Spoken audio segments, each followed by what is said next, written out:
चतुर्विध महोत्सवाच्या सभामंडपाच्या जागेची आखणी। नमस्कार, आपण पाहत आहात प्रेस रिपोर्टर न्यूज। धानोरा तालुका चोपडा येथील सतपंथ ज्योत मंदिराचा जीर्णोद्धार व दशावतार मूर्ती प्राणप्रतिष्ठा सोहळ्यानिमित्ताने येत्या 10 ते 14 एप्रिल 2026 दरम्यान भव्य महाविष्णू याग यज्ञाचे आयोजन करण्यात आले आहे।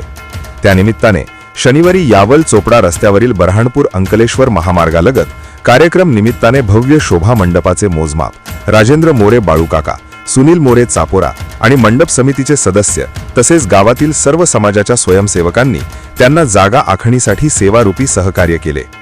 दरम्यान महोत्सव काळात विविध धार्मिक कार्यक्रमांचे आयोजन करण्यात येणार असून मोठ्या संख्येने भाविकांनी उपस्थित राहण्याचे आवाहन आयोजकांकडून करण्यात आले आहे। लवकरच या ठिकाणी भव्य मंडप उभारणी केली जाणार असल्याचे मंडप समितीच्या सदस्यांनी सांगितले। तसेच सर्वांनी तन मन धनाने सहकार्य करण्याचे आवाहन समितीच्या वतीने करण्यात आले आहे।